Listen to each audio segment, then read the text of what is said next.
Oi, pessoal, eu sou a Raquel e estou aqui para dar sequência à leitura do livro Dom Casmurro no nosso canal Mosaico e Miscelâneas, no projeto Ler para quem não pode ler. Vamos então? No dia seguinte, passei pela casa do defunto, sem entrar nem parar. Ou, se parei, foi só um instante, ainda mais breve que este em que vos digo. Se não me engano, andei até mais depressa, receando que me chamassem como na véspera. Uma vez que não ia ao enterro, antes longe que próximo. Fui andando e pensando no pobre diabo. Não éramos amigos, nem nos conhecíamos de muito. Que intimidade podia haver entre a doença dele e a minha saúde? Tivemos relações breves e distantes. Fui pensando nelas, recordando algumas. Reduziam-se todas a uma polêmica entre nós, 2 anos antes, a propósito.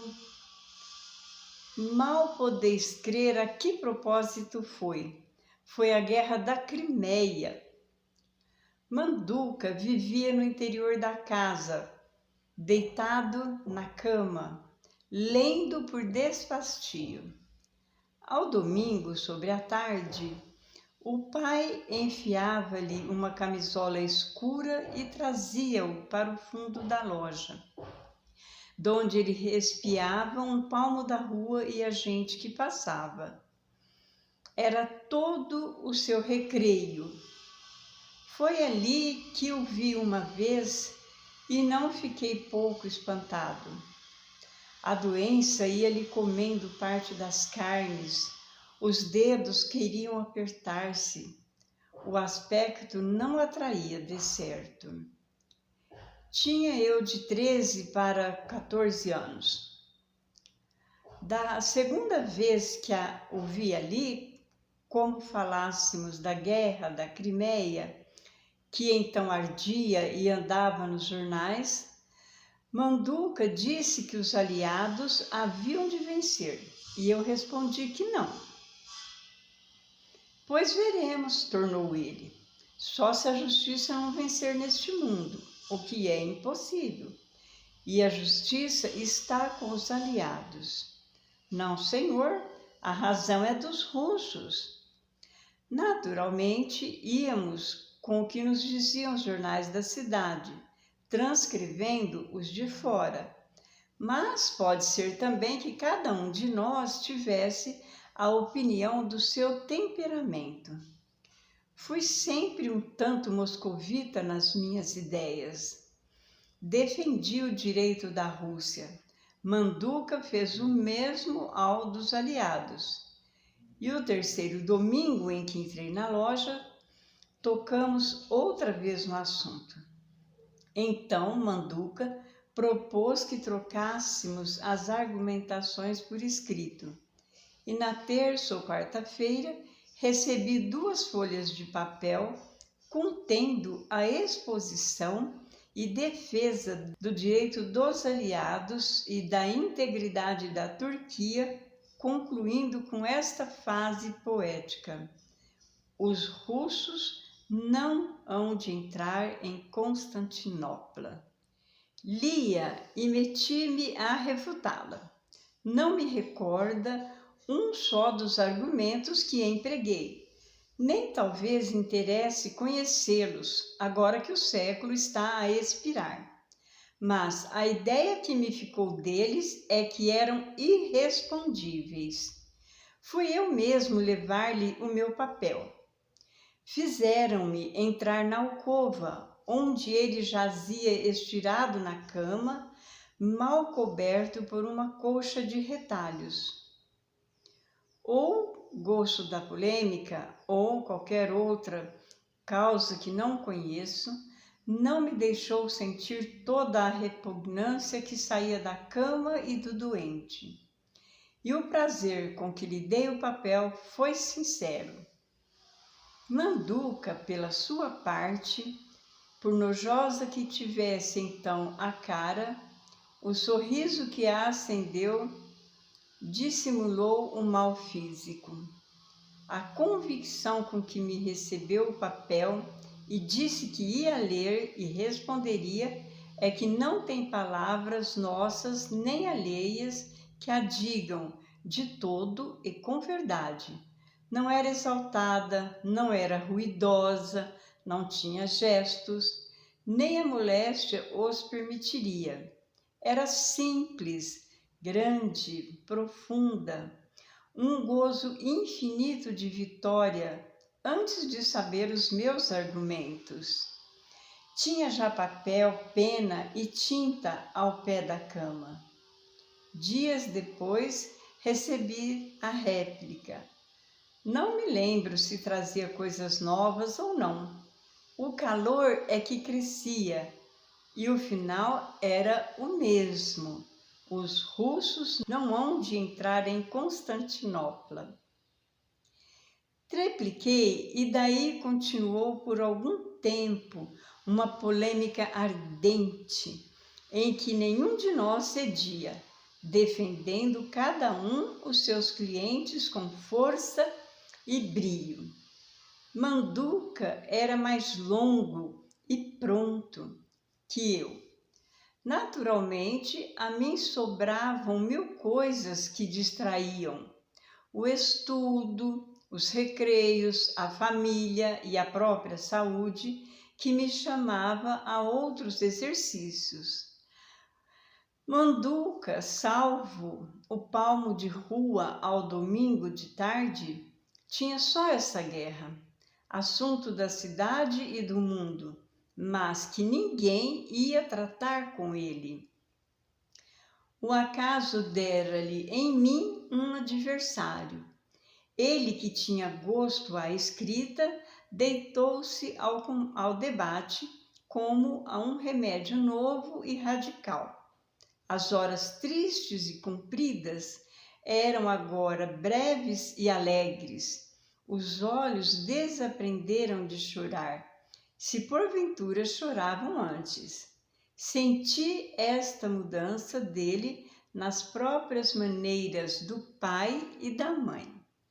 Não imagina como ele anda agora, depois que o senhor lhe escreve aqueles papéis, dizia-me o dono da loja uma vez à porta da rua. Fala e ri muito. Logo que eu mando o caixeiro levar-lhe os papéis dele, entra a indagar da resposta. E se demorará muito, e que pergunte ao moleque quando passar. Enquanto espera, relê jornais e toma notas. Mas também apenas recebe os seus papéis, atira-se a lê-los e começa logo a escrever a resposta.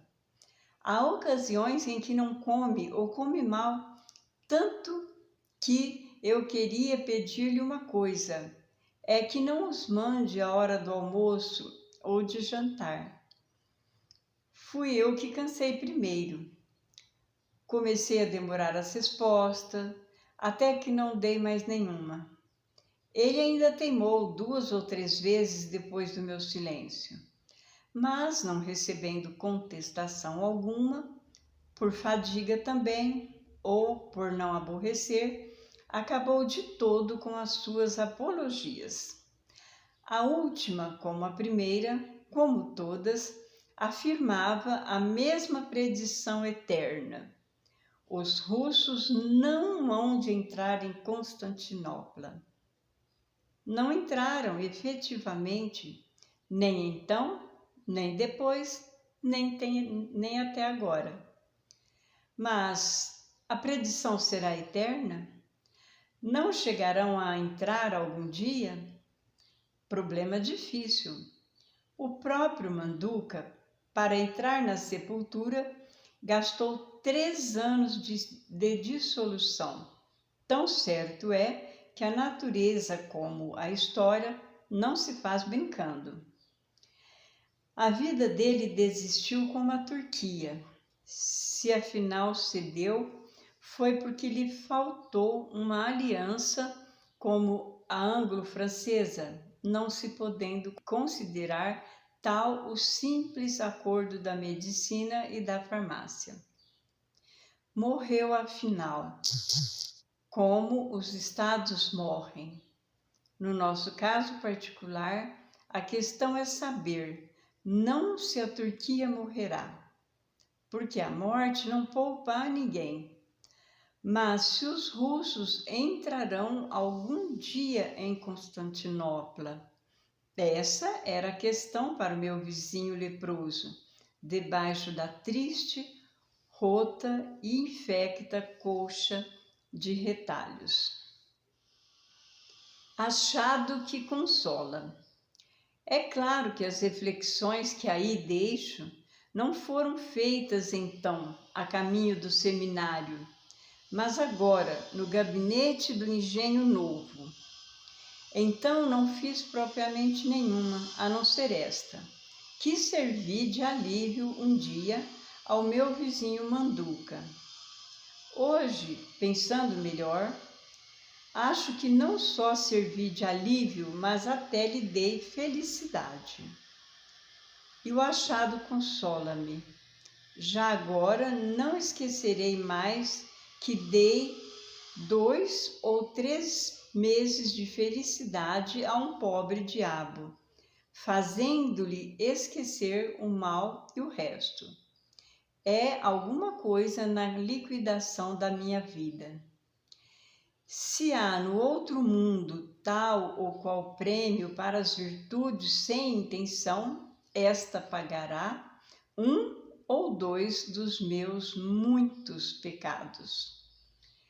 Quanto ao Manduca, não creio que fosse pecado opinar contra a Rússia, mas se era, ele estará purgando há 40 anos a felicidade que alcançou em 2 ou 3 meses, donde concluirá, já tarde, que era ainda melhor haver gemido somente, sem opinar coisa nenhuma. O diabo não é tão feio como se pinta. Manduca enterrou-se sem mim. A muitos outros aconteceu a mesma coisa, sem que eu sentisse nada. Mas este caso afligiu-me particularmente pela razão já dita. Também senti não sei que melancolia ao recordar a primeira polêmica da vida, o gosto com que ele recebia os meus papéis e se propunha a refutá-los, não com tanto o gosto do carro. Mas o tempo apagou depressa todas estas saudades e ressurreições. Nem foi só ele. 2 pessoas vieram ajudá-lo. Capitu, cuja imagem dormiu comigo na mesma noite, e outra que direi no capítulo que vem. O resto deste capítulo é só para pedir que, se alguém tiver de ler o meu livro com alguma atenção mais da que lhe exigir o preço do exemplar, não deixe de concluir que o diabo não é tão feio como se pinta. Quero dizer que o meu vizinho de Mata-Cavalos, temperando o mal com a opinião anti-russa, dava à podridão das suas carnes um reflexo espiritual que as consolava. Há consolações maiores, de certo, e uma das mais excelentes é não padecer esse nem outro mal algum. Mas a natureza é tão divina que se diverte com tais contrastes, e aos mais nojentos ou mais aflitos acena com uma flor. E talvez saia assim a flor mais bela. O meu jardineiro afirma que as violetas, para terem um cheiro superior, a um mister de estrume de porco. Não examinei, mas deve ser verdade. Um amigo por defunto. Quanto a outra pessoa que teve a força obliterativa foi o meu colega Escobar, que no domingo, antes do meio-dia, veio ter a mata-cavalos. Um amigo supria assim um defunto, e tal amigo que durante cerca de 5 minutos esteve com a minha mão entre as suas, como se me não visse desde longos meses. Você janta comigo, Escobar? Vim para isso mesmo. Minha mãe agradeceu-lhe a amizade que me tinha, e ele respondeu com muita polidez, ainda que um tanto atado, como se carecesse de palavra pronta. Já viste que não era assim. A palavra obedecia-lhe, mas o homem não é sempre o mesmo em todos os instantes. O que ele disse, em resumo, foi que me estimava pelas minhas boas qualidades e aprimorada educação. No seminário, todos me queriam bem, nem podia deixar de ser assim, acrescentou. Insistia na educação, nos bons exemplos, na doce e rara mãe que o céu me deu, tudo isso com voz engasgada e trêmula. Todos ficaram gostando dele. Eu estava tão contente como se Escobar fosse invenção minha. José Dias desfechou-lhe 2 superlativos. Tio Cosme 2 capotes. E prima Justina não achou taxa que lhe pôr. Depois sim, no segundo ou terceiro domingo, veio ela confessar-nos que o meu amigo Escobar era um tanto metediço e tinha uns olhos policiais que a que não escapava nada. São os olhos dele, expliquei. Nem eu digo que sejam de outro. São olhos refletidos, opinou o tio Cosme. Seguramente, acudiu José Dias. Entretanto, pode ser que a senhora Dona Justina tenha alguma razão. A verdade é que uma coisa não impede outra, e a reflexão casa-se muito bem à curiosidade natural. Parece curioso, isso parece, mas a mim parece-me um mocinho muito sério, disse minha mãe. Justamente, confirmou José Dias, para não discordar dela. Quando eu referi a Escobar aquela opinião da minha mãe, sem lhe contar as outras, naturalmente, vi que o prazer dele foi extraordinário. Agradeceu, dizendo que eram bondades, e elogiou também minha mãe. Senhora grave, distinta e moça, muito moça. Que idade teria? Já fiz 40, respondi eu vagamente por vaidade. Não é possível, exclamou Escobar. 40 anos? Nem parece 30. Está muito moça e bonita. Também alguém há de você sair com esses olhos que Deus lhe deu. São exatamente os dela. Enviuvou há muitos anos? Contei-lhe o que sabia da vida dela e de meu pai. Escobar escutava atento, perguntando mais, pedindo explicações das passagens omissas ou só escuras. Quando eu disse que não me lembrava nada da roça, tão pequenino viera, contou-me 2 ou 3 reminiscências dos seus 3 anos de idade, ainda agora frescas. E não contávamos voltar à roça? Não, agora não voltamos mais. Olhe aquele preto que ali vai passando, é de lá, Tomás. Nhonhô. Estávamos na horta da minha casa e o preto andava em serviço. Chegou-se a nós e esperou. É casado, disse eu para Escobar. Maria, onde está? Está socando milho, sim, senhor. Você ainda se lembra da roça, Tomás? A lembra, sim, senhor. Bem, vá-se embora. Mostrei outro, mais outro e ainda outro. Este Pedro, aquele José, aquele outro Damião. Todas as letras do alfabeto, interrompeu Escobar. Com efeito, eram diferentes letras e só então reparei nisto. Apontei ainda outros escravos, alguns com os mesmos nomes, distinguindo-se por um apelido ou da pessoa, como João Fulo, Maria Gorda, ou de nação, como Pedro Benguela, Antônio Moçambique.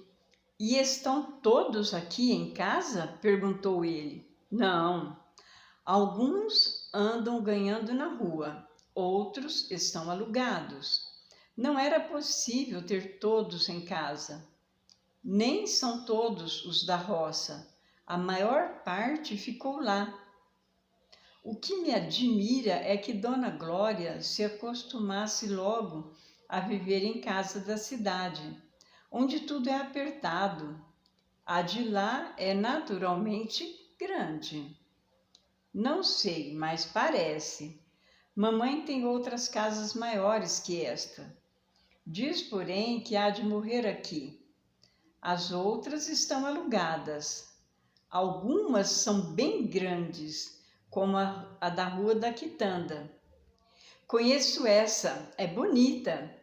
Tem também no Rio Comprido, na Cidade Nova, uma no Catete.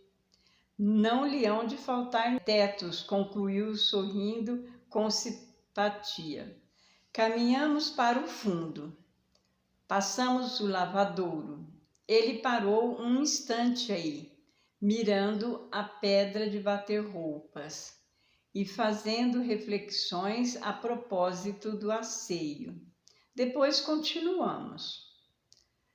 Quais foram as reflexões não me lembra agora. Lembra-me só que as achei engenhosas e ri. Ele riu também. A minha alegria acordava a dele. E o céu estava tão azul e o ar tão claro que a natureza parecia rir também conosco. São assim as boas horas neste mundo. Escobar confessou este acordo do interno com o externo, por palavras tão finas e altas que me comoveram. Depois, a propósito da beleza moral que se ajusta à física, tornou a falar de minha mãe. Um anjo dobrado, disse ele. Então, hoje nós fizemos a leitura dos capítulos 90 a 93 do livro Dom Casmurro. Nesses 3 capítulos, para mim, fica claro assim, marcante, 2 coisas bem importantes na vida do Bentinho. Uma que acabou marcando e ele na época não se deu conta foi sobre essa disputa que ele teve, com o garotinho que tinha morrido nos capítulos anteriores e que ele ficou fazendo com ele, trocando correspondências, acerca da guerra da Crimeia, e ele de um lado e o garoto de outro. Um era a favor dos aliados e o outro da Rússia, ferrenhos, e foram trocando correspondências. E mesmo naquela época o Bentinho soube o quanto de bem ele fez para o garoto, que só tinha uma vida muito restrita ao próprio quarto por causa da doença que ele tinha, saindo por apenas meia hora nos fundos da loja do pai, aos domingos, e que ele teve uma representatividade muito grande para aquele garoto. E para ele era a luz do mundo exterior entrando ali no quartinho dele, quartinho de doente, onde ele vivia o tempo todo.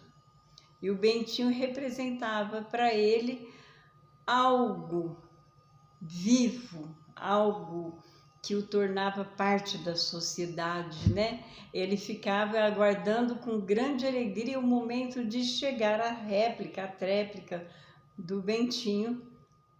Então, trouxe um pouco de vida àquela subvida que ele tinha. Isso foi uma coisa muito importante na época. E na época, o Bentinho estava tão envolvido na própria vida, tão cheio de emoções, tanto que fazer, tanto que sentir, tanto que pensar, que ele fazia, se divertia, mas para ele não tinha o mesmo peso, ele acabou deixando por desfastio mesmo, né? Então, nesse capítulo, o Bentinho reflete o quanto que aquilo foi importante para aquela pessoa, né? O quanto era importante. E ele nem percebeu. A outra coisa foi a entrada do Escobar na vida familiar do Bentinho, né? O Escobar, que é amigo dele, será cada vez mais, e entrou na família dele e ganhou a simpatia e fez de tudo para ganhar a simpatia de todo mundo também. E parecia que o Escobar era uma invenção dele, né? O Escobar era uma invenção dele, porque cada elogio que o Escobar recebia, cada aceitação do Escobar na família dele, era como se fosse um elogio para ele, um incentivo para ele, né? Foi o começo de ligar a vida do seminário, que tinha lá um amigo Escobar, com a vida familiar, que agora o Escobar fazia parte também, e isso trouxe uma grande alegria para ele no final desse capítulo aí. Ele começa a apresentar todo mundo que de alguma forma fez parte ou fazia parte da família dele. Então, é isso aí. Eu espero que vocês tenham gostado, que vocês continuem com a gente, participando dessa leitura do Dom Casmurro, que é muito importante e muito interessante também, eu acho. Espero que vocês deem um like aí, curtam o nosso canal, continuem com a gente, ouçam os livros. Tem muita coisa boa acontecendo por aí, a série do Harry Potter acontecendo, né? Agora nós estamos lendo a Ordem da Fênix. Entrem, ouçam, assistam, participem, compartilhem, comentem, sugiram livros. Nós estamos aqui para estar com vocês. Muito obrigada, tchau!